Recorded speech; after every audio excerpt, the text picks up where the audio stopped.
Bonjour à vous, bonjour à tous. Merci de nous rejoindre ce matin en cette matinée sur l'autisme. Que vous soyez au café, que vous soyez au petit déjeuner, que vous soyez en entreprise, merci de nous rejoindre. Nous allons donc faire une matinée sur l'emploi et les personnes autistes. Je me présente, je vais commencer par me présenter, François Delannoy. Je suis directeur d'une association d'entreprises qui avance sur l'emploi des personnes handicapées. Ça s'appelle un GEC. Et notre objectif est de faciliter et de sécuriser le recrutement des personnes en situation de handicap dans ces entreprises. On a 20 ans d'existence, c'est plus de 1000 personnes en situation de handicap que l'on a pu salarier au niveau du GEC. Et on accueille tout type de handicap, que ce soit des handicaps physiques, des maladies chroniques, mais aussi et surtout des personnes en situation d'autisme. Et c'est ce dont on va vous parler ce matin, parce qu'on a un vrai coup de cœur pour ces personnes, pour ces intégrations. Et on est aussi persuadé, et c'est l'objectif de ce matin, que c'était un vrai potentiel pour les entreprises.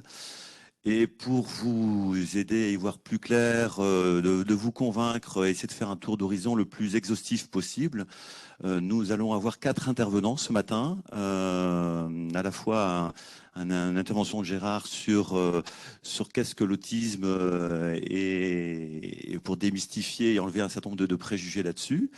On a la chance d'avoir Vianney, une jeune personne en situation d'autisme, qui va nous parler de son expérience.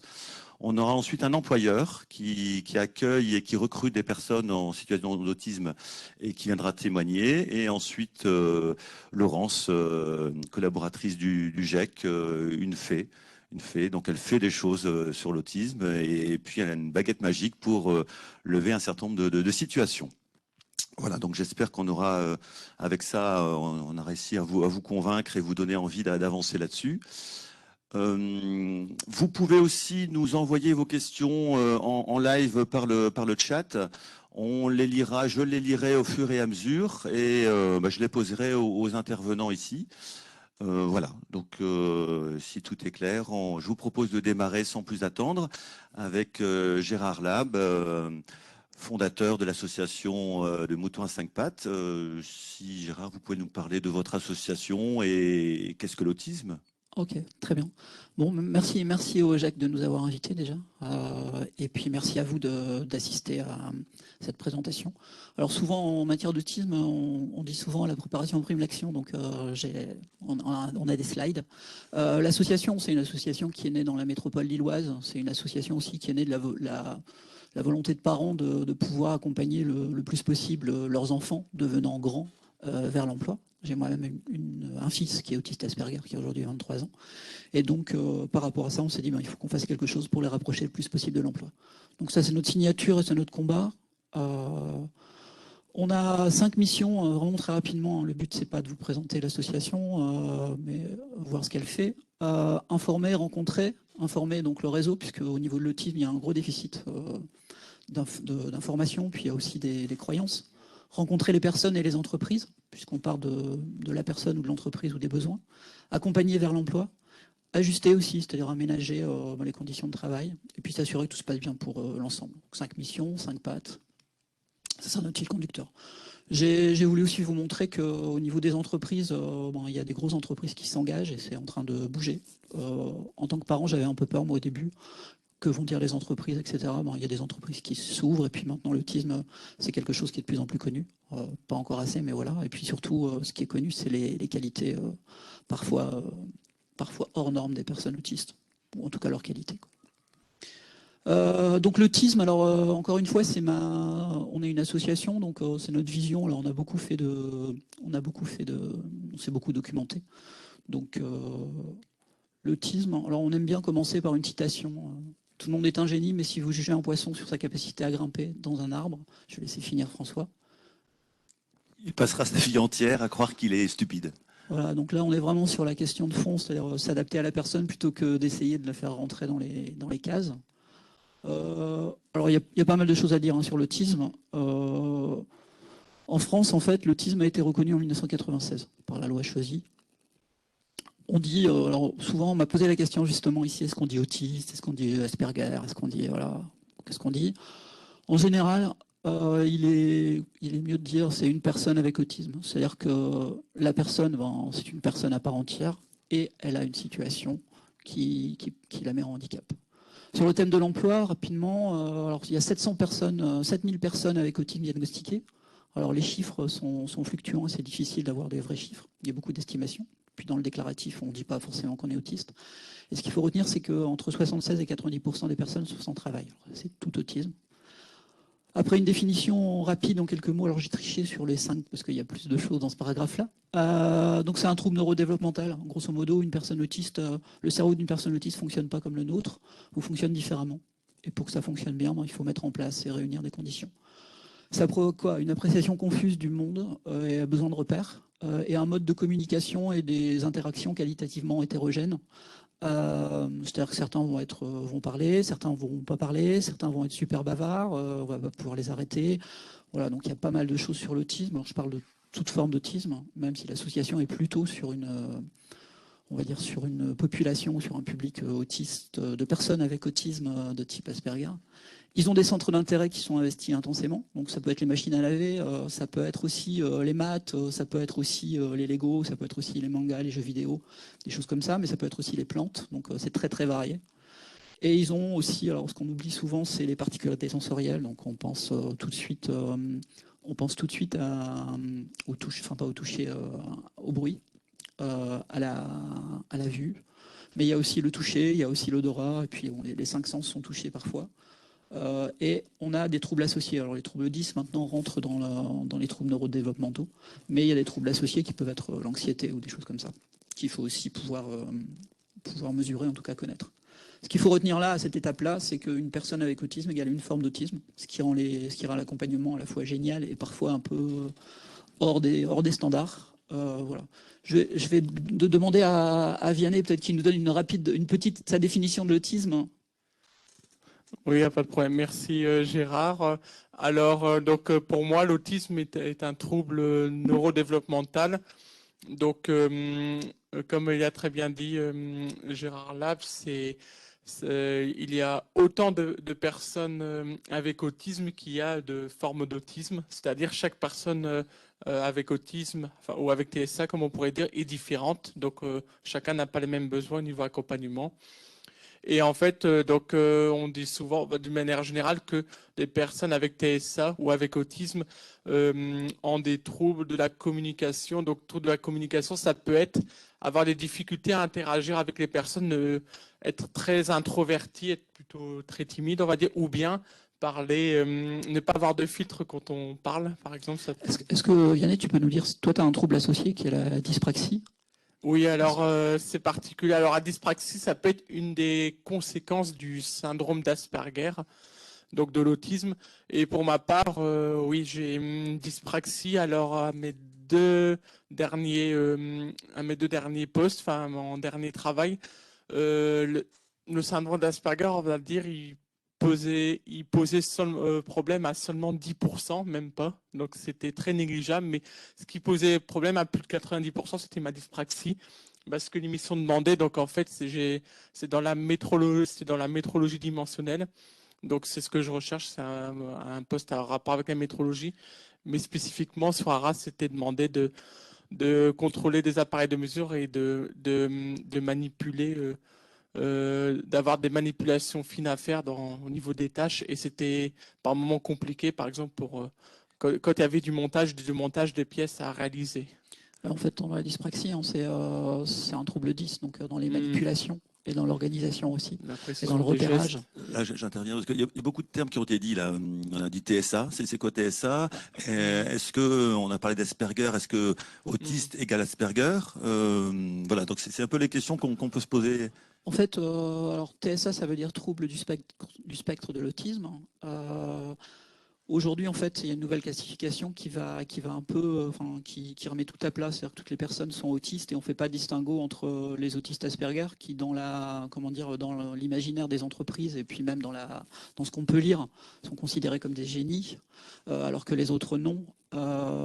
Et on parle aussi d'autistes dits de haut niveau. Donc aujourd'hui, on va parler d'autisme en général, et puis les curseurs vont être mis plutôt sur quelles sont leurs habilités en termes de communication, en termes d'interaction, quels sont leurs centres d'intérêt, et donc il n'y aura pas de distinguo, parce que souvent, pour citer Joseph Chovanec, qui est quelqu'un qui parle beaucoup et qui a fait un rapport d'ailleurs sur l'autisme et l'emploi, il dit, alors comme ça, avec Asperger, il y aurait des autistes de luxe, donc qui sont capables d'avoir pas de troubles cognitifs et qui sont capables de tenir une conversation et de produire quelque chose, et des autistes de bas niveau, quoi. Donc c'est pas le cas. Ils sont tous aujourd'hui, tout se remet à plat. Et donc on parle d'autisme en général et se situe sur le spectre de l'autisme.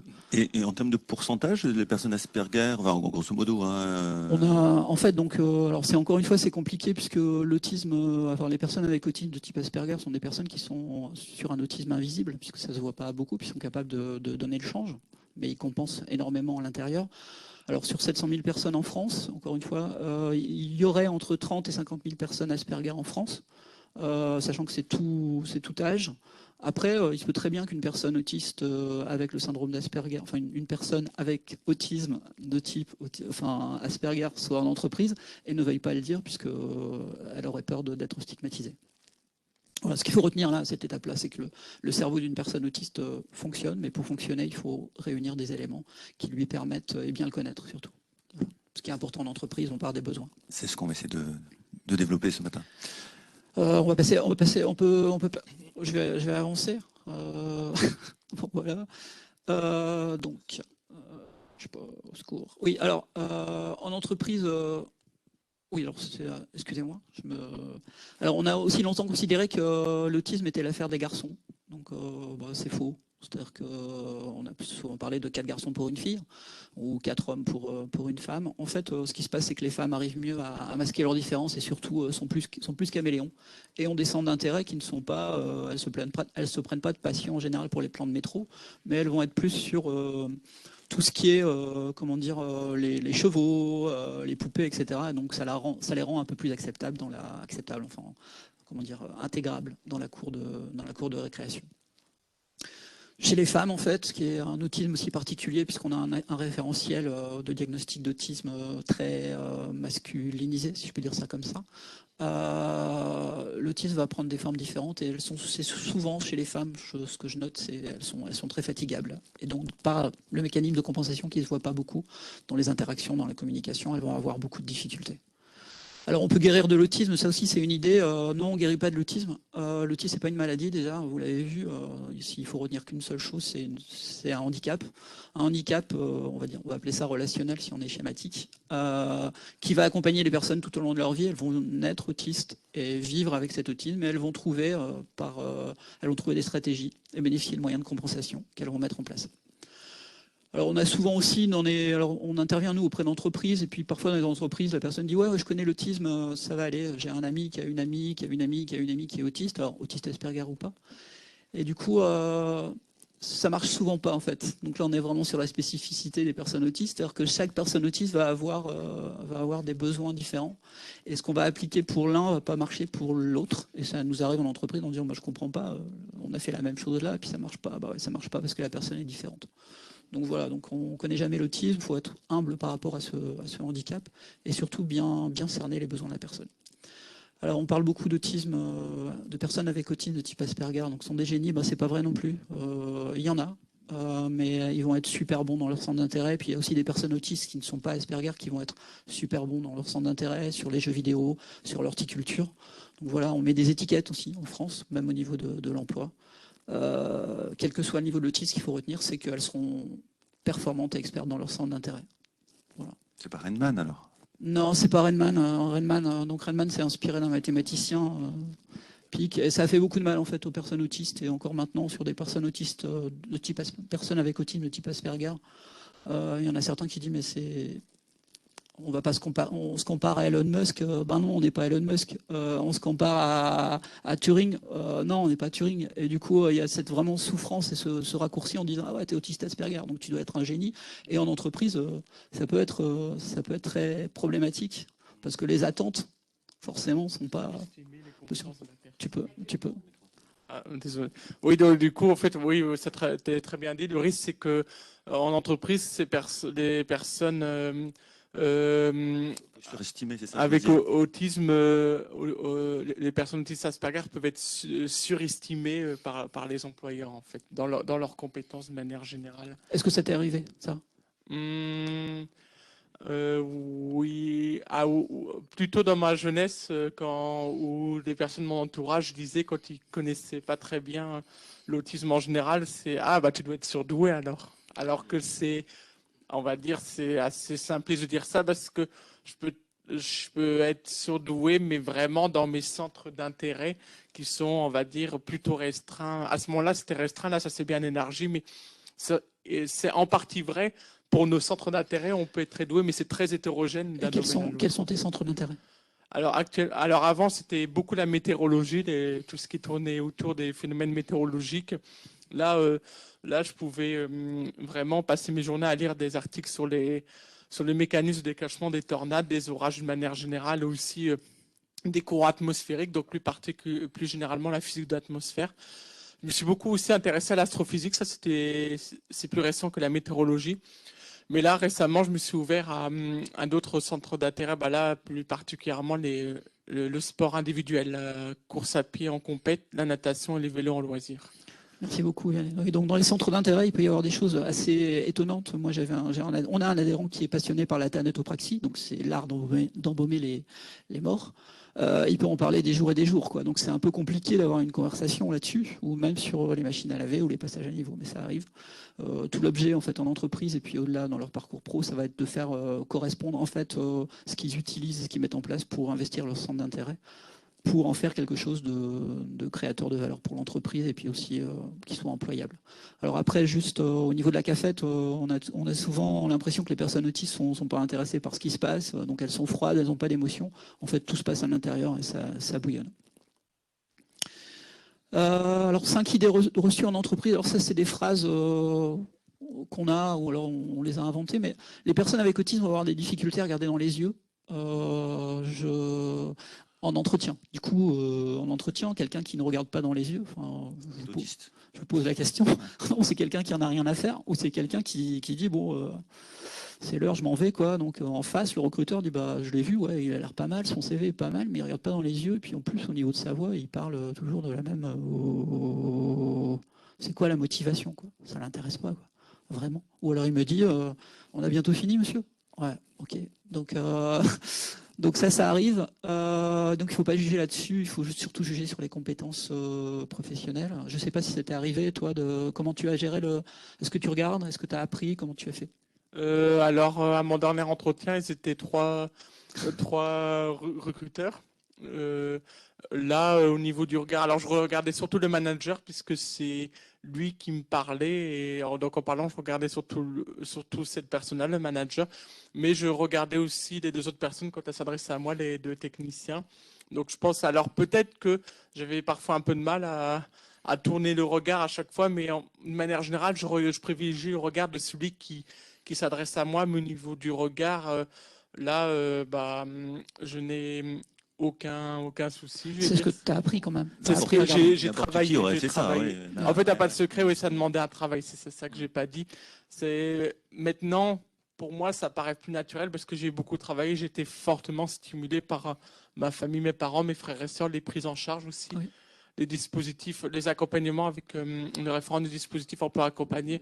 Bon, on n'a pas travaillé spécifiquement sur le regard, mais plus comment préparer les entretiens, comment transformer une difficulté en atout, si je peux dire ainsi.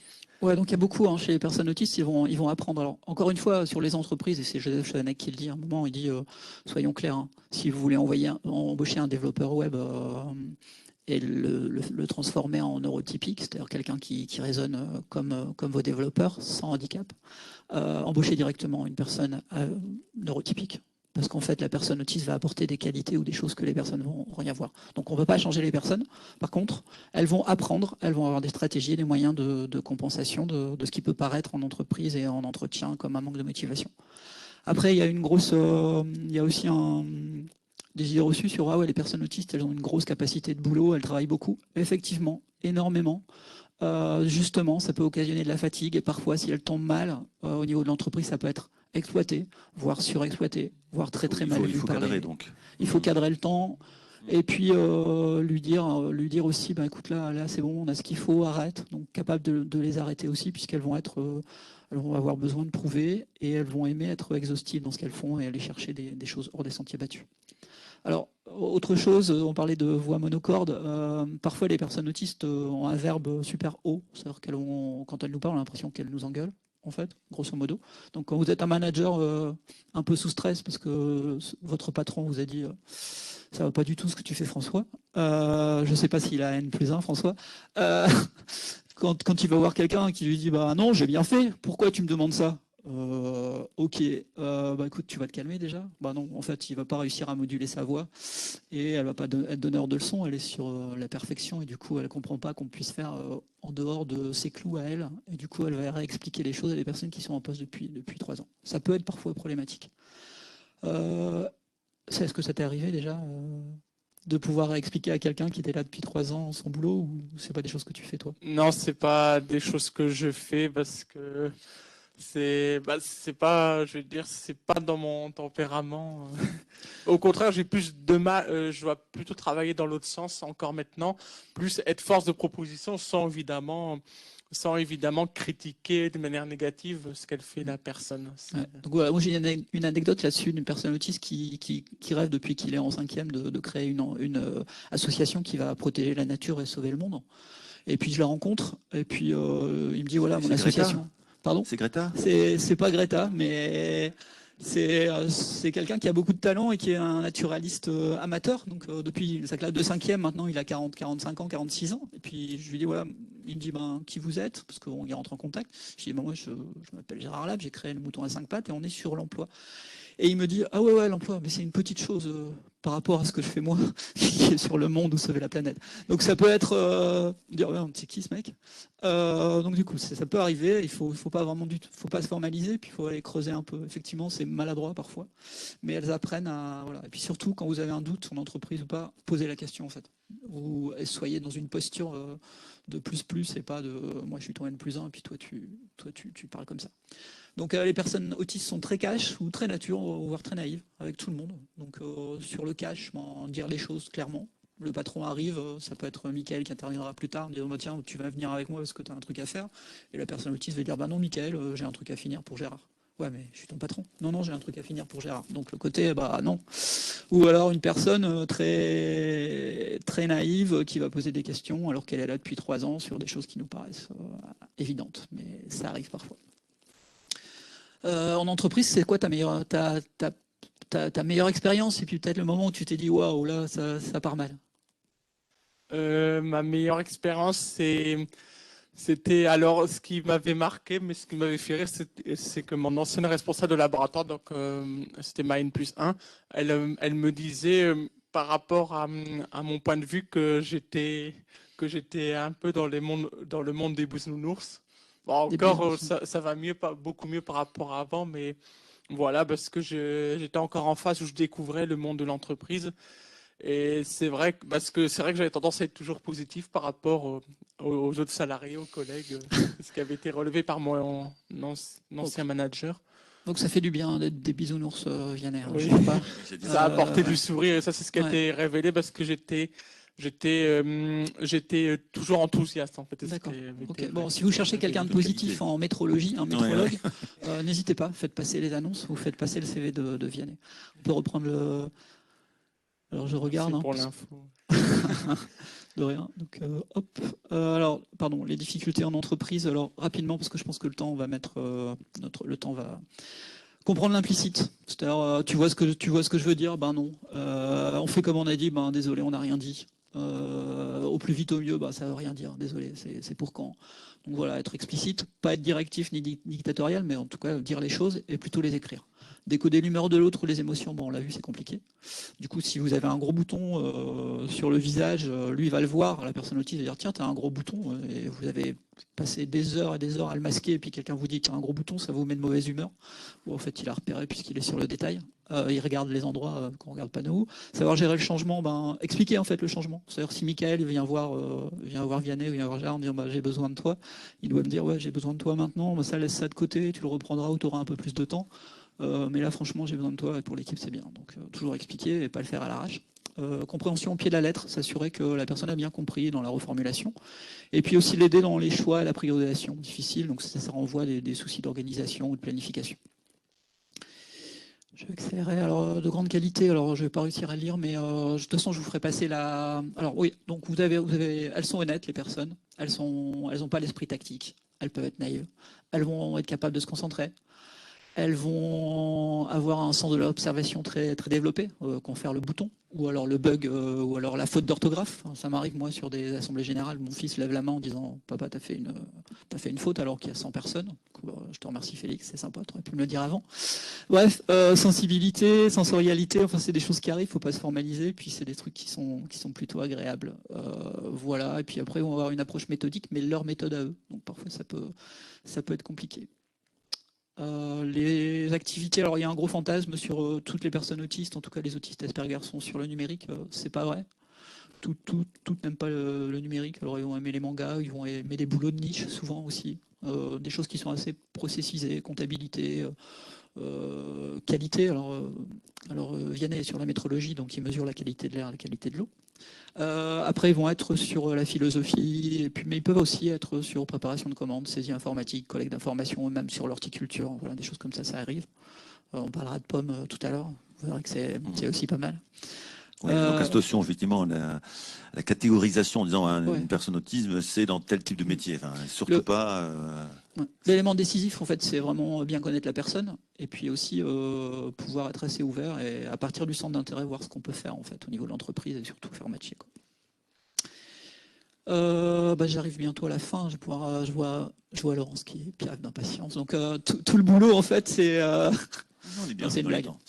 Tout le boulot, c'est de repenser et de réunir les conditions nécessaires pour que la personne puisse produire un travail, puisqu'on est là pour ça. Alors dans les meilleures conditions, hein, en respectant son rythme, en vérifiant que ses particularités sensorielles sont respectées. En tout cas, permet d'atténuer certaines sensibilités. Et puis voilà, après je laisserai le mot de la fin à Vianney, mais alors il y a 5 fondamentaux en fait. Nous, quand on intervient ou quand on rencontre une personne, on commence par la rencontrer. Donc vraiment partir de leur qualité, plutôt que de dire voilà, ça va pas aller parce qu'en maths c'est pas bien, enfin ou là ça va pas, non ça va pas le faire. Tenir compte de leurs besoins, donc c'est souvent des choses qui sont exprimées sur des entretiens avec des personnes qui sont sur des missions handicap. Quels sont vos besoins pour bien fonctionner, pour bien travailler? La préparation prime l'action, donc ça aussi ça fait peur parfois aux managers, mais c'est important puisqu'il y a des consignes écrites qui vont bénéficier à l'ensemble des salariés finalement, même des salariés qui ne sont pas avec autisme, ce qui est évident pour nous et pas forcément pour les personnes avec autisme, donc ça c'est quelque chose d'assez difficile à comprendre et puis parfois on s'énerve, on dit mais tu le sais, écoute on en a parlé il y a 2 jours, il y a 15 jours, il y a 2 ans, il y a 1 an, ou tu es là depuis 4 ans, et puis être toujours juste et cohérent, et puis aussi être dans le questionnement quand on voit qu'il y a quelque chose qui ne marche pas. Je vais laisser le mot de la fin à Vianney. Peut-être que tu veux. A priori, dans les consignes que j'ai pu lire, là, il n'y a rien d'insurmontable. Non, rien d'insurmontable. Pour l'entreprise. Enfin, c'est plutôt sur du bon sens, sur des consignes claires, oui. Ça ne nécessite pas un aménagement phénoménal. Non. En fait, ce qui est souvent dans les sensibilisations qu'on peut faire au niveau des entreprises, les gens disent bah oui, ça c'est super, mais nous on aimerait aussi avoir ça, donc au final on n'est pas si différent. En fait, la personne avec autisme va entrer dans une entreprise, elle va être sur le fil, quoi. Enfin, sur un fil, et l'image d'un fil, pas d'un film. Et la moindre chose qui serait pas, qui serait pas anticipée peut la faire chuter vers une mauvaise estime d'elle-même ou par un problème, quoi. Donc on est vraiment sur le fil. Alors le fil est de plus en plus large, hein, ça devient une poutre, et du coup c'est plus facile. Mais alors que nous, on va être capable, parce qu'on a une bonne estime de nous-mêmes, on se dit bah ouais, on va réussir, on va poser des questions, on va pas avoir peur du regard des autres, on va pas mal interpréter une phrase des uns et des autres. Nous, on va être capable de compenser, en tout cas d'être au-dessus de ça. La personne avec autisme va avoir beaucoup de difficultés. Et est-ce que la personne, je mets toujours à la place de l'employeur, est-ce que la personne connaît ce dont elle a besoin? C'est-à-dire son mode de fonctionnement dans l'entreprise, et est-ce qu'elle est en capacité de l'exprimer? Ou alors est-ce qu'on tâtonne au fur et à mesure, on dit ça ne fonctionne pas? Est-ce que Vianney, tu es en capacité de dire de ce dont tu as besoin pour bien fonctionner en entreprise? Oui, maintenant, je suis plus en capacité de le dire, mais avant, sur ma dyspraxie, je vais pas dire que je cachais ma dyspraxie, mais je la minimisais beaucoup car j'avais peur d'être disqualifié pour l'emploi et de trouver un emploi assez tardivement, on va dire. Dyspraxie, tout le monde ne connaît pas. Dyspraxie, c'est la vraie définition, c'est trouble des fonctions des tâches exécutives dans les gestes précis, on va dire. Donc ça peut se traduire par... alors c'est possible on va dire, que les gestes soient acquis, mais il faut me montrer plusieurs fois, il faut me décomposer les gestes. Et aussi ça peut se traduire par des... Après je peux savoir le faire, mais je peux avoir un problème de rapidité pour effectuer les manipulations fines, par exemple, c'est ça. Ouais, c'est vraiment la difficulté de priorisation des tâches aussi par moment. Tout à fait, ouais. Donc ouais, c'est vraiment sur les manipulations ou l'organisation, et puis c'est le comment faire en fait. Comment je fais pour faire ça? Et il y a besoin de décomposer. Il y a des exemples assez bien faits sur Andros, enfin, monsieur Dufresne qui a une usine justement Andros qui a vraiment décomposé les tâches. J'imagine que Michael, ça va être aussi comme ça avec des repères visuels pour bien décomposer. En tout cas, il y a vraiment besoin de les guider. On parle de guidance et d'accompagnement. Bah, du coup, pour rebondir, ce qui avait été fait à mon dernier travail, c'était avec une ergonome qui a pu intervenir par l'intermédiaire de Cap Emploi.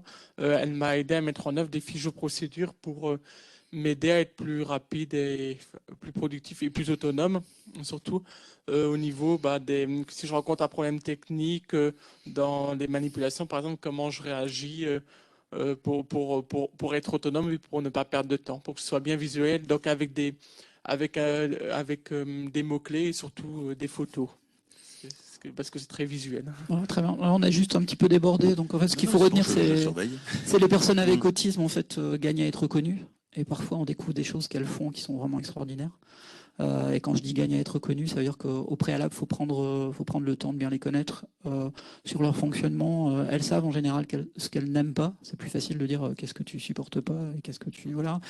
Et on peut rentrer là-dedans pour le coup. Et puis après, elles vont être capables d'exprimer leurs besoins en fonctionnement, c'est-à-dire ne me touchez pas l'épaule, je ne serre pas la main si j'ai une sensibilité, faites-moi des consignes écrites. Voilà, donc elles vont. Mais il faut susciter justement dans cette première rencontre l'émergence des besoins. Elles vont pouvoir le faire sur les personnes avec autisme qui sont les jeunes et les moins jeunes, puisque ça on l'a pas dit non plus, mais au niveau du diagnostic, on a vraiment un gros retard de diagnostic en France. Des personnes avec autisme, il y en a beaucoup qui attendent, et parfois sur certaines formes d'autisme de type invisible, le diagnostic arrive à 48, 54 ans, parce qu'elles ont vécu toute une vie à ne pas comprendre le monde dans lequel elles sont, mais à compenser jusqu'à l'épuisement. Voilà. En tout cas, je vous remercie. Donc, les personnes avec autisme gagnent à être connues et à être embauchées. Vianney, donc métrologie, qualité de l'air. Et n'hésitez pas. Qui n'en veut, mais effectivement, si vous voulez les contacts avec Vianney, n'hésitez pas à nous solliciter au niveau du GEC, au niveau du moto à 5 pattes. On a des questions d'ailleurs sur les coordonnées de ton association, on transmettra.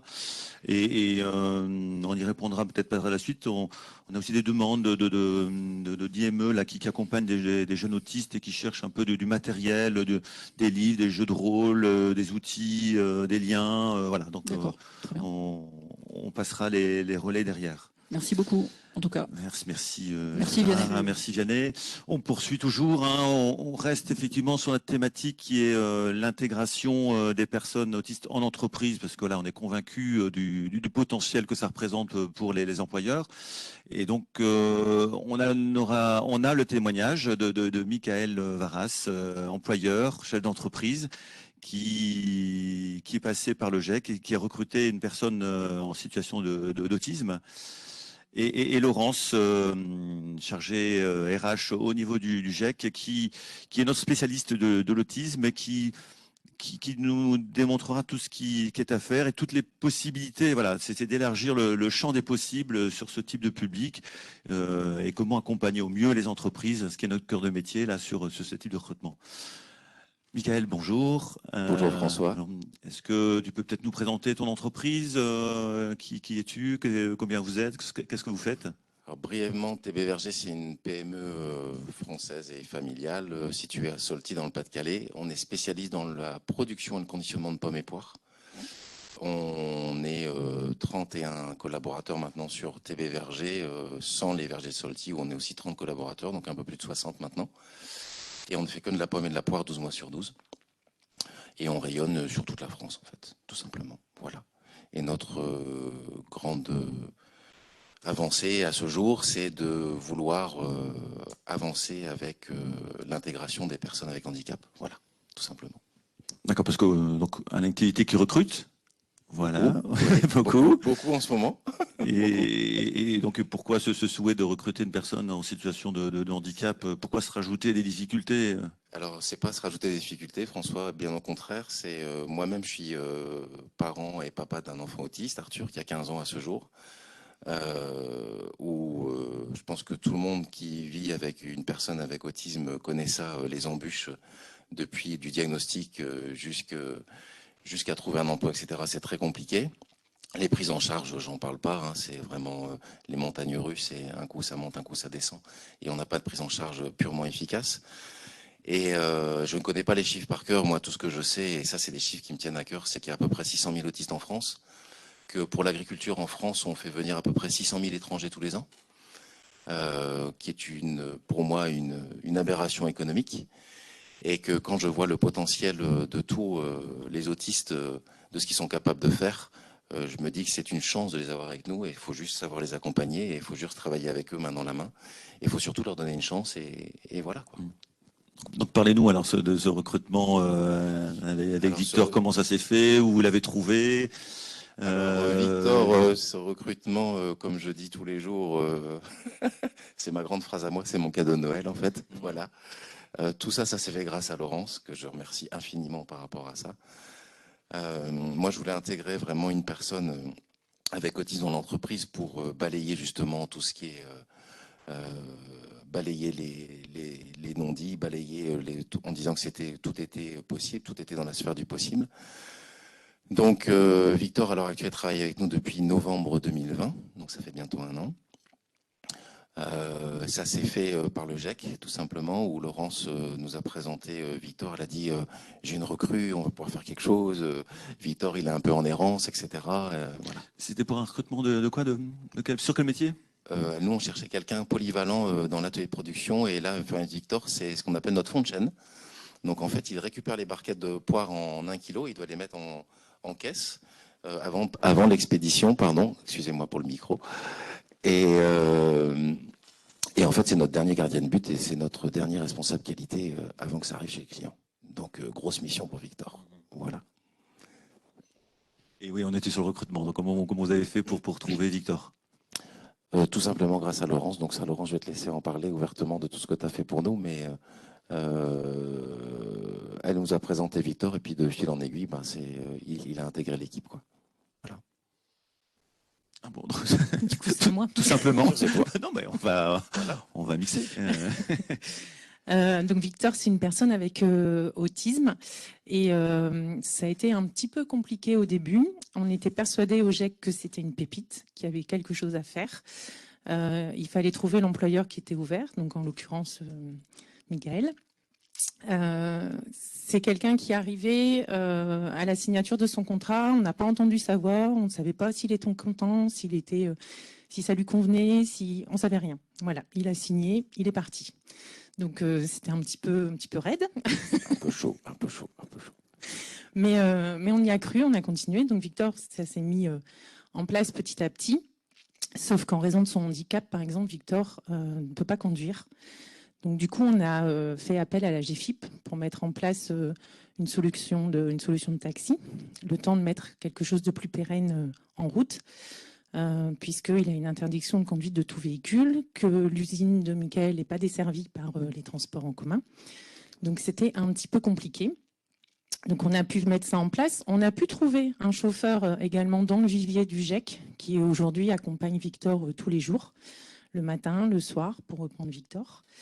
On a fait également aussi une sensibilisation à l'autisme de l'ensemble du personnel en la présence de Victor pour qu'il puisse expliquer les troubles et que nous, on puisse l'accompagner pour l'aider à formuler, par exemple, parce que ce n'est pas forcément évident. Et on accompagne aussi l'entreprise et Victor au fur et à mesure des difficultés rencontrées dans la gestion de compréhension ou des comportements dits problèmes. Parce que c'est pas un problème, c'est un manque de communication, de compréhension des salariés ou même du salarié en lui-même, donc de Victor, où il faut parfois lui expliquer les codes qui s'appliquent en entreprise.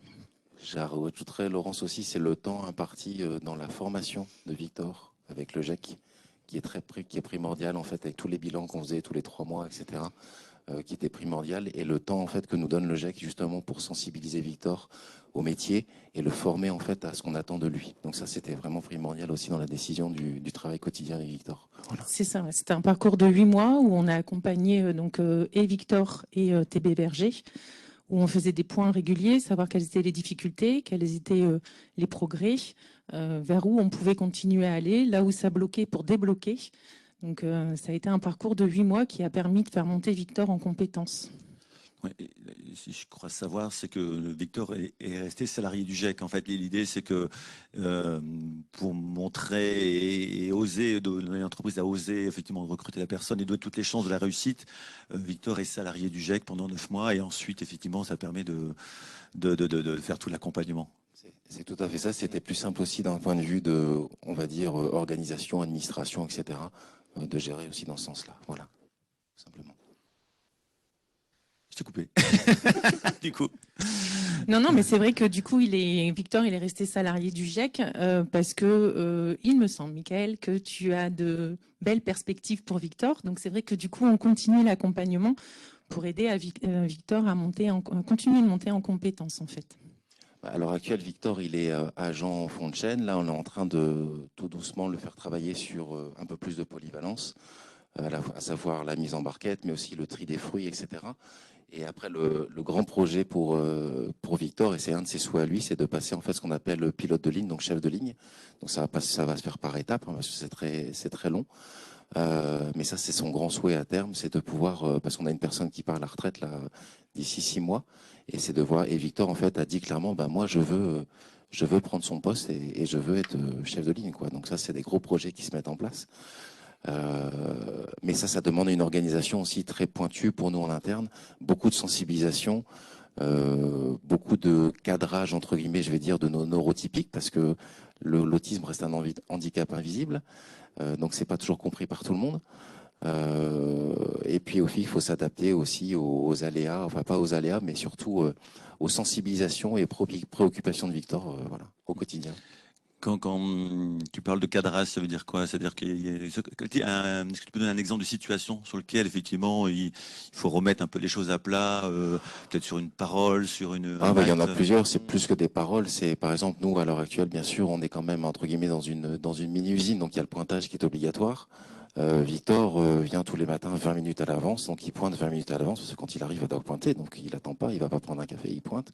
Donc les gens, il y a déjà eu des réflexions de la part des collaborateurs en disant, mais pointe pas plus tôt, de toute façon tu seras pas payé plus. Mais Victor dit clairement, oui, mais moi j'ai appris ça, Victor il a besoin d'être là 20 minutes en avance, parce que les 20 minutes d'avance pour lui, c'est comme si il était sûr d'être à l'heure. Voilà. Il y a d'autres choses aussi que j'ai appris que la semaine dernière d'ailleurs, ou il y a 15 jours, Laurent, je ne sais plus. Victor repartait toujours avec ses chaussures de sécurité. Et à un moment donné, la règle veut dans l'entreprise qu'il y ait le casier divisé en deux, il y a les chaussures de sécurité, il y a les chaussures de ville. Et Victor repartait avec chaussures de sécurité, et à un moment donné, une chef de ligne dit « mais tu n'as pas le droit de repartir avec ».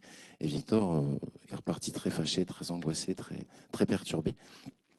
Et en fait, tout simplement, c'est parce que Victor ne sait pas faire ses lacets.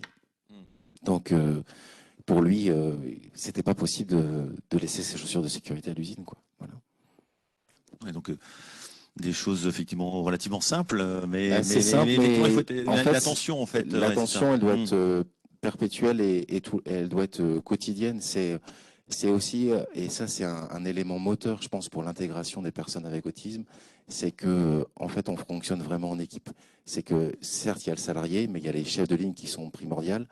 Il y a les collaborateurs qui travaillent tous les jours, mais il y a aussi, Victor vit toujours chez ses parents, il y a aussi une grosse communication aussi avec les parents et la famille, de savoir ce qui va, ce qui ne va pas, ses préoccupations, sa sensibilisation.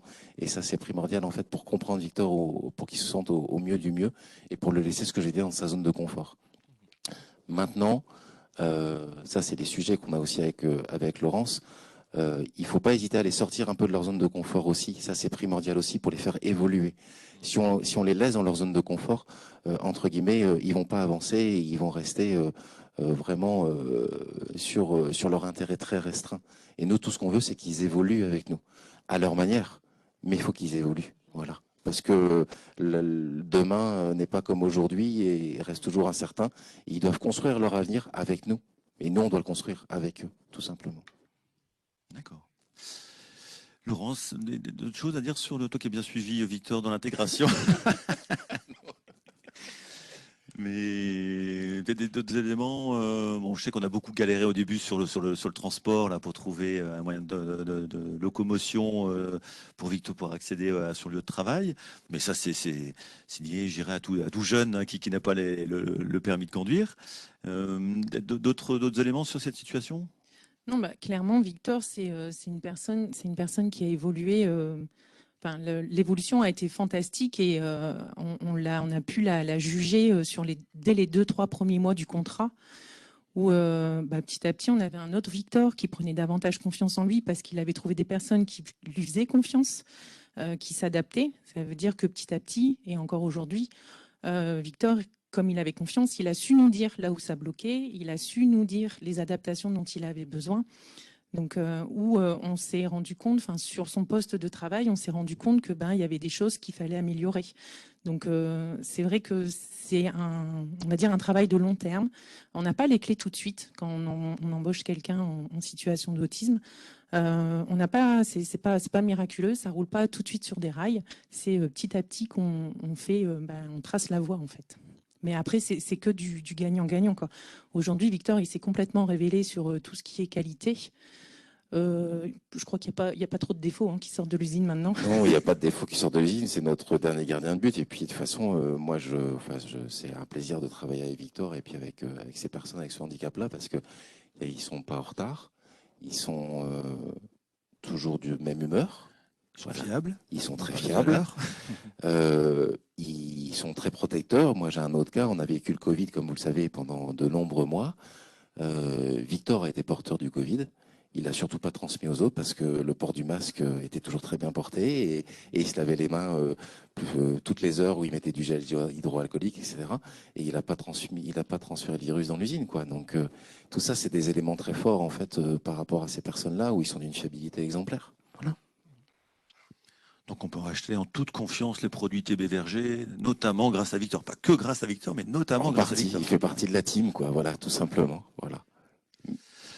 Le cas de Victor, c'est un exemple qu'on peut mettre en avant, mais j'aime bien qu'on sorte effectivement de l'exemple phare qui fonctionne bien. Est-ce qu'on a d'autres exemples, Laurence, d'intégration de personnes en situation d'autisme avec le GEC? Après, c'est pas non plus, comme a dit Vianney, des bisounours. On oublie un peu ça. C'est quand même un travail au quotidien. Tous les jours à Victor, il y a quand même des choses. Je peux vous en raconter des anecdotes. Chadeline va dire on trie une pomme par pomme.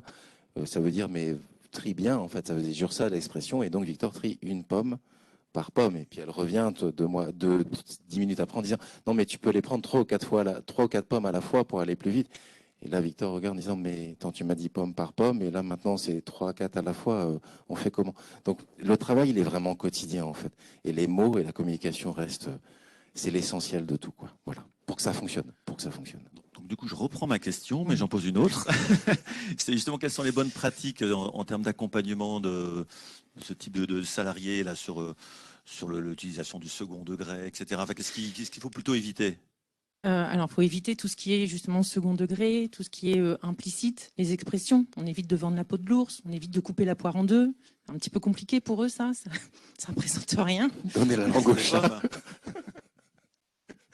Donc voilà, après, il y a tout un problème au niveau des codes sociaux, c'est pas évident. Alors, le Covid est passé par là, mais avant le Covid, le simple fait de dire bonjour, ça peut être un challenge pour eux. Parce que pour dire bonjour, on fait quoi? On fait un check, on se serre la main, on fait un signe de la tête, on fait une bise, 2 bises, 3 bises. Enfin, c'est pas évident. Ça c'est un défaut des codes sociaux. C'est quelque chose qui est compliqué pour eux et qu'il faut comprendre, qu'ils puissent être gauches parfois, ou c'est pas qu'ils sont mal polis, c'est qu'ils savent pas s'y prendre, tout simplement. Oui, excuse-moi, je lisais des questions. Merci. Après, il y a d'autres choses. On peut. Vas-y. Non, parce qu'après, on va être lancé avec Michael. Pareil, Gérard tout à l'heure en a parlé. Ça peut être compliqué pour eux de prendre des pauses. Ils sont payés pour travailler, pas pour disserter sur la météo à la machine à café. Donc ça, c'est quelque chose qu'ils peuvent ne pas comprendre et donc éviter d'y participer. C'est aussi source de nuisances sonores parce que selon le nombre de personnes qu'il y a à la machine à café, ça peut être trop compliqué pour eux à gérer, trop fatigant. On peut se retrouver aussi, les imprévus, c'est compliqué pour eux à gérer. Les annulations de réunions, les changements de planning, ou les réunions de dernière minute. Tout ça, si ça n'a pas été préparé au préalable, c'est quelque chose qui est trop difficile pour eux à gérer et qui peut être source de stress, en fait. D'accord, des bonnes pratiques, effectivement, qui sont utilisables, je dirais, pour tous les salariés, d'ailleurs. Oui, je pense que... Mais est-ce qu'on met en place, Ouais. est-ce qu'on est en train de mettre en place pour Victor depuis de nombreux mois, c'est très avantageux aussi pour le reste de l'équipe, en fait. C'est que ça va dans les deux sens. Parce qu'en fait, ça remet un peu l'église au milieu du village. Donc, c'est tout ce qu'on pense de faire de manière un peu naturelle et de bon sens. Ce qu'on nous demande de faire Victor en plus pour qu'il y ait une très bonne compréhension, fait qu'en fait, on monte en compétence aussi les autres collaborateurs. Donc ça, c'est archi positif, en fait, dans le système. C'est ce qu'on appelle l'effet loop, effectivement, du handicap et en entreprise. Ce que j'aime beaucoup, effectivement, ce que rencontre, les difficultés que rencontre la personne handicapée, ce sont les difficultés que les autres salariés et collaborateurs rencontrent, mais qui sont un peu exacerbées auprès de la personne handicapée parce qu'elle ne sait pas forcément comment compenser. Et quand on améliore ça, on se rend compte que cette amélioration ou cette nouvelle organisation bénéficie à l'ensemble des salariés. Et j'aime beaucoup cet effet, effectivement. On voit un peu là où ça coince un peu dans l'entreprise par le biais de la personne en situation de handicap. C'est exactement ça. Et là, et comme on dit, nous, par rapport à l'agroalimentaire, etc., cet effet loop où on met beaucoup d'accent sur la qualité, en fait, des personnes comme Victor, elles sont primordiales, en fait, pour avoir le moins de soucis derrière, quoi. On recrute d'ailleurs un assistant en qualité aussi. Je passe une annonce. Assistant en qualité d'ailleurs pour épauler Émilie, ma responsable qualité qui ne s'en sort plus. Et on cherche quelqu'un pour l'épauler. Voilà, en situation de handicap, bien sûr. Bien sûr. Donc un vrai métronome de la qualité. Voilà. Ah, il y a peut-être du lien. Bon, il faut venir nous voir au GEC, hein, alors on fera la relation. Alors, je remets la question tout à l'heure. Laurence, là, d'autres exemples aussi d'intégration de personnes autistes dans d'autres types de postes. C'est toujours intéressant d'avoir une vision assez large des possibilités, enfin, en tout cas, la plus large possible. Oui, on a accompagné Marion dans une entreprise d'oxygène médical. Elle est agent polyvalent de maintenance SAV.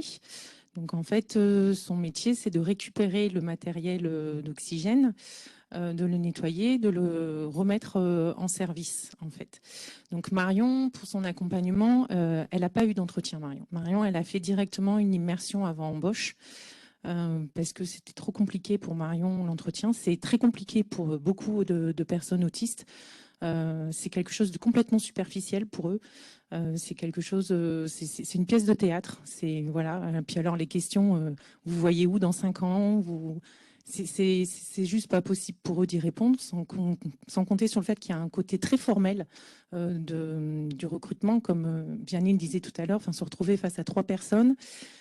Ils savent pas franchement qui gérer, qui il faut regarder, comment il faut répondre. C'est un petit peu compliqué, donc il vaut mieux privilégier l'immersion. Ça leur permet de montrer de suite leurs compétences, leur capacité d'adaptation. Marion, on a mis aussi en place un accompagnement, un parcours de montée en compétences, en la mettant en confiance, en lui faisant tenir un cahier de tout ce qu'elle faisait, de toutes les missions qu'elle réalisait, pour qu'elle puisse voir son évolution au fur et à mesure et qu'elle puisse prendre confiance en elle au fur et à mesure. Marion, elle a été embauchée aussi en plein Covid, même pas peur. Enfin, si, quand même un peu, parce que du coup, Marion, l'entreprise avait mis à disposition au tout début soit des masques, soit des visières. Sauf que Marion, elle voulait le masque et la visière. Donc, c'était un gros problème. Mais en fait, ça n'en est pas, parce que quel est le problème de porter le masque et la visière? Si ça rassure Marion, allons-y pour le masque et la visière. Donc, du coup, Marion, elle est travaillée avec masque et visière. Ça l'a rassurée, elle a fait son travail, elle n'a pas attrapé le Covid, elle n'a pas fait d'arrêt, rien. Elle a fait son job comme il fallait. Et le truc extraordinaire avec Marion, c'est qu'au 3e bilan de son parcours de montée en compétences, faut savoir que moi, Marion, c'est pareil. Hein. Premier, au tout début de son accompagnement, j'entendais quasiment pas la voix de Marion. Toutes les questions qu'on lui posait, ça se terminait par oui, non, peut-être. Donc, c'était très simple de savoir comment Marion vivait son contrat. Et quand même, sur le 3e bilan, Marion a fait la visite complète de son service et a expliqué la totalité de son poste et de tout ce qu'elle faisait au sein de son service. Et aujourd'hui, Marion, elle est embauchée en CDI dans cette entreprise parce qu'elle s'est tellement impliquée, son boulot était tellement carré, elle était tellement dedans que l'entreprise a poursuivi sa confiance et l'a embauchée en CDI. Plutôt un bel exemple. Voilà une belle histoire. Voilà. Encore, je reviens sur un point que tu as évoqué. Tu as parlé d'immersion. Qui fait ça? Où on s'adresse? Comment qu'on fait? Alors, l'immersion, c'est quelque chose que nous, au GEC, on propose. Ça permet aux candidats de vraiment pouvoir se rendre compte de la réalité du terrain. Ça permet aux employeurs aussi de voir les compétences et les qualités du candidat parce que tout le monde n'est pas champion du monde pour savoir se vendre en entretien. Ce n'est pas forcément évident. Surtout que dans le monde du handicap, on est souvent sur de la reconversion. Donc, il y a le métier d'avant et puis il y a l'éventuel nouveau métier par rapport aux compétences transversales. Donc, ce n'est pas forcément évident de se vendre. Donc, c'est vrai que l'immersion, ça peut aller jusqu'à 8 à 15 jours grand maximum, 10-15 jours grand maximum. La personne est mise en situation sur le poste de travail et ça lui permet donc d'évoluer et de voir même l'ambiance de l'entreprise et tout ça. Donc, c'est plutôt pas mal. Très bien, merci. Un autre exemple d'intégration. Beaucoup. Il y en a l'appel. Notre métier. On a un comptable aussi. On a Michael qui est comptable dans une entreprise qui rend les véhicules accessibles aux personnes en situation de handicap. Alors Michael, en fait, il a fait un stage en partenariat avec Nathalie Fourdin de l'UGCAM, qui nous suit, il me semble. Coucou. Et donc, suite à ce stage, a été mis en place un parcours de compétences, un contrat Prodiat, comme on l'appelle chez nous, d'assistant comptable à temps partiel. On a sensibilisé les équipes. On a fait un accompagnement aussi de Michael sur son poste, 3 heures tous les 15 jours, parce que Michael, il avait du mal à comprendre les codes de l'entreprise, les process, et les appliquer qu'une fois compris. Donc, en fait, on faisait des bilans régulièrement pour voir où ça bloquait, où il butait, où il ne comprenait pas, pour vraiment prendre le temps de bien lui expliquer, qu'il assimile, pour après passer à l'étape au-dessus. Il y a quand même une petite anecdote aussi pour Michael, c'est que l'entreprise avait organisé un séminaire, une soirée déguisée, le top pour les personnes avec autisme. Hein. On est sur du bruit, le déguisement, c'était une soirée humoristique, le combo gagnant. Donc du coup, ça a été un petit peu compliqué, mais on a pris le temps avec Michael, c'est-à-dire qu'on lui a montré les lieux, on lui a expliqué où ça se passerait. Donc, il a pu voir, il a pu prendre possession des lieux avant les autres personnes du séminaire, mais pour avoir ce côté rassurant. Au niveau du déguisement, on l'a laissé choisir. Il a choisi donc lui-même son déguisement, donc un déguisement où il était vraiment à l'aise, où il se sentait bien. Et pendant la soirée humoristique, il y avait des membres du personnel qui étaient à sa disposition pour comprendre tout ce qui était second degré, tout ce qui était, parce que c'est pas forcément évident. À comprendre. Pour certains aussi. Voilà. Oui, après, pour les neurotypiques, comme on dit, c'est pas toujours évident. Ça dépend des blagues. donc voilà. Et Michael, il est passé, il a été, son contrat s'est transformé en CDI. Et le GEC a passé le relais au DEA, au dispositif emploi accompagné, pour éviter toute rupture. Donc, il continue d'être accompagné pour continuer à gagner en autonomie. Ouais, c'est ça aussi, c'est mobiliser aussi les compétences externes et passer le relais le moment opportun quand le salarié devient autonome, il est embauché, mais savoir aussi mobiliser effectivement les partenaires extérieurs sur ce type de dispositif. Tu as un autre exemple Un petit dernier ? Allez, un petit dernier, c'est cadeau. On a Geoffrey aussi qui a été embauché dans une entreprise informatique. Donc oui, il y en a, hein, c'est pas la majorité, mais il y en a, en tant qu'analyste programmeur. Alors en fait, l'entreprise, elle souhaitait un accompagnement. Donc du coup, le GEC a porté le contrat dans une relation quadripartite avec l'UGCAM, avec le tuteur de l'entreprise, le tuteur du GEC, qui était Eva, et Geoffrey, pour assurer un suivi vraiment régulier propre à Geoffrey. Pareil, on a fait une sensibilisation au sein de l'entreprise pour bien expliquer, pour faire tomber tabous, préjugés et compagnie. On a accompagné Geoffrey sur sa prise d'indépendance avec recherche de logement. On l'a même accompagné lors de ses visites pour l'aider à bien choisir, voir parce que sinon, Geoffrey, tout est beau, tout voilà, c'était voilà, pour voir les avantages, les inconvénients. Là, il a une dizaine de minutes de son entreprise, donc c'est parfait pour lui. Et on a accompagné aussi Geoffrey pendant le confinement parce qu'il s'est retrouvé en télétravail, sauf qu'il s'est retrouvé en télétravail tout seul chez lui, puisqu'il avait son logement. Donc très compliqué au niveau des angoisses de rester seul par rapport à la situation et tout ça. Donc du coup, on lui a conseillé de retourner temporairement chez ses parents pour justement pouvoir gérer au mieux ses angoisses. Et aujourd'hui, il gagne de plus en plus en autonomie avec son logement, il fait sa petite vie. Voilà, quand on a mis les rails en place et c'est parti. Bon, c'est bien, encore une belle histoire. Et on n'a que des belles histoires. Et c'est ce qu'on essaie de faire. Tu as d'autres points que tu souhaitais aborder peut-être sur l'accompagnement, sur les bonnes pratiques, sur ce qu'il faut faire? Le bon accompagnement, je dirais qu'il faut essentiellement expliquer le poste. Il faut expliquer concrètement les tâches en donnant des consignes courtes, simples. Vous embarquez pas dans des grandes explications, il faut faire ci et puis ça, et puis une fois que tu auras fait ci, il faudra faire ça. Vous allez le perdre. Donc, c'est des consignes courtes, simples, écrites, éventuellement. Ça peut être, voilà.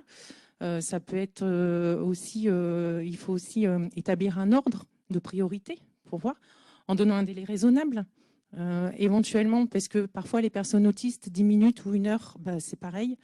Mettre ce qu'on appelle un timer, c'est une sorte de chronomètre qu'on peut mettre dans les cuisines parfois, où vous voyez le temps qui est en rouge et qui petit à petit s'écoule et disparaît. Donc ça permet que le temps soit plus concret. L'organisation, c'est une compétence qui est souvent difficile. Donc voilà, bien planifier les tâches ou le laisser planifier éventuellement pour qu'il gagne en autonomie, mais apporter les corrections si nécessaire. Après, il faut aussi limiter les sources de stimulation. Gérard en parlait, ça peut être compliqué parfois, l'hyperstimulation. Donc, éventuellement, envisager un poste de travail à l'écart des lieux de passage, du bruit ou tout ça. Autoriser l'utilisation de bouchons d'oreille si vous êtes dans un environnement bruyant et que ça le perturbe.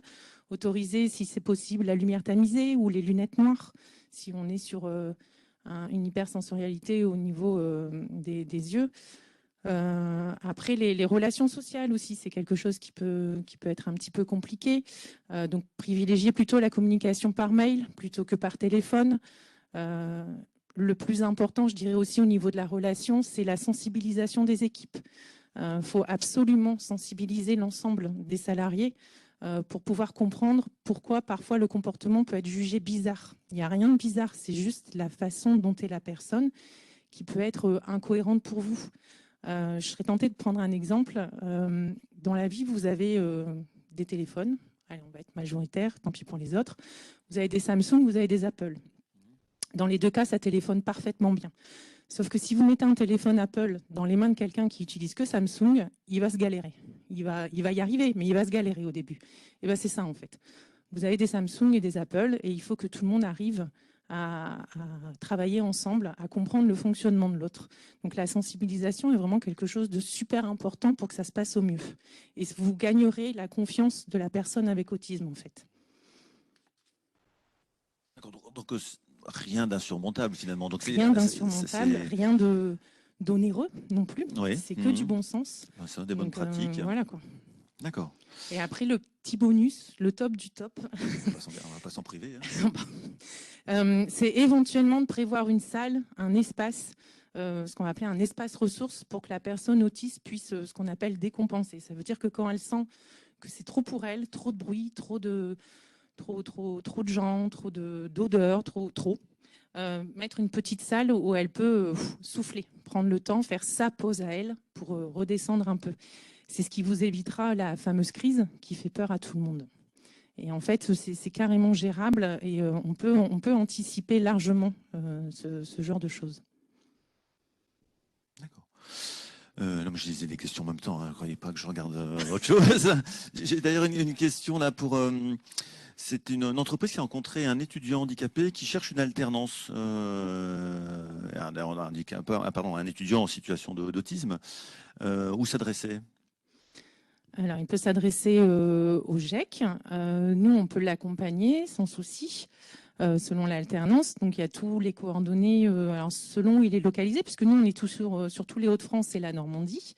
Moi, par exemple, je m'occupe du secteur Lens-Arras-Béthune. J'ai des collègues qui s'occupent du secteur Audomarois littoral, d'autres qui vont être plus sur la métropole lilloise. Donc, toutes les coordonnées sont sur notre site du GEC. Il faut envoyer un mail ou appeler la personne concernée pour pouvoir, dans un premier temps, envoyer le CV, exprimer son besoin au niveau du poste, ou voire même convenir d'un rendez-vous, parce que ce sera peut-être plus facile, juste demander par mail pour pouvoir échanger. D'accord.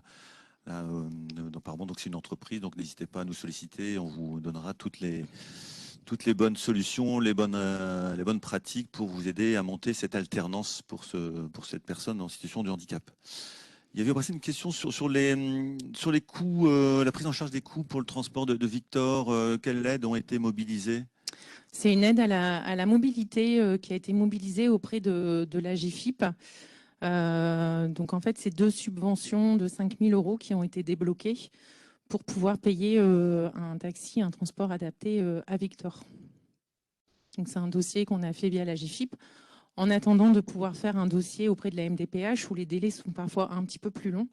Mais nous, il nous fallait une solution d'urgence, puisque en fait, si on n'avait pas le transport pour Victor, Victor perdait son emploi. Donc là, on a... On avait plus Victor, voilà. Il manquait un maillon dans la chaîne. Et là, Michael, il m'a mis un coup de pression en me disant, Laurence, il faut trouver une solution.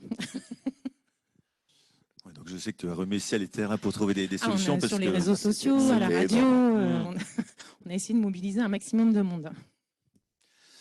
Très bien. Donc là, ça fait aussi partie de tes missions d'aider à lever tous les freins périphériques à l'emploi pour faciliter effectivement ce recrutement pour l'entreprise. C'est ça. En fait, au GEC, on va vraiment, d'une part, vérifier que les contraintes du candidat sont bien en adéquation avec le poste. Et après, s'il y a des freins, on va essayer de trouver les solutions pour lever ces freins, pour que la personne puisse occuper le poste. Donc après, c'est un partenariat avec l'entreprise aussi, où on écoute beaucoup ses attentes, ses besoins. Et en fait, on va monter les parcours en fonction de ça. Merci. J'ai une question aussi qui vient de loin, qui vient d'Occitanie. C'est aussi l'avantage d'être en visio. Existe-t-il des emplois et des GEC spécialisés handicap aussi en Occitanie? Non, mais j'ai la réponse. Non, malheureusement, on est le premier GEC en France à être spécialisé sur le handicap et aider les entreprises des Hauts-de-France là-dessus. Il y a aujourd'hui 5 GEC spécifiques handicap au niveau national, mais pas en Occitanie. Il n'empêche que sans doute nos collègues de GEC d'autres secteurs d'activité sont peut-être en capacité de vous accompagner. Si ce n'est le cas, on pourra aussi nous prendre le relais derrière en les aidant.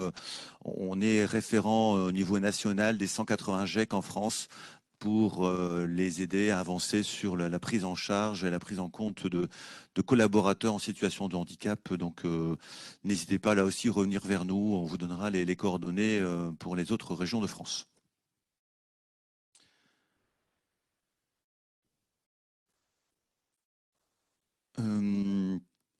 Est-ce qu'on peut effectivement, et là c'est plutôt une question pour le GEC, est-ce qu'on peut accompagner tout type de niveau de diplôme? Et là, c'est plutôt une question qui vient des papillons blancs, donc sur du handicap mental.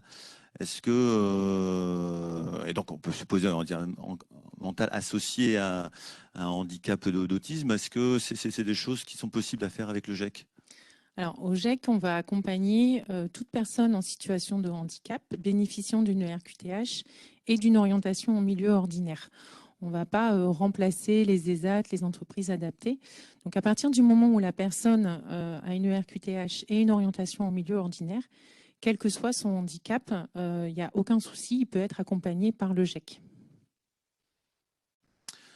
Bon, très bien. Après ça, on revient sur les questions sur le transport adapté, mais je pense qu'on y a répondu. parlait effectivement de la sollicitation de la GFIP, c'est vrai, mais la sollicitation de la GFIP a un temps déterminé. Donc il faut, même si on a l'aide de la GFIP, il est important d'anticiper le coup d'après, c'est-à-dire voilà, comment rendre pérenne la prise en charge du transport pour permettre aux collaborateurs d'aller tous les matins au boulot. Donc c'est ce... oui, effectivement, la GFIP, c'est important et ça nous a bien aidé dans la situation de Victor. Et ça nous permet effectivement de préparer le coup d'après pour trouver une solution plus pérenne et qui permet encore aujourd'hui à Victor d'aller tous les jours au boulot. Hein.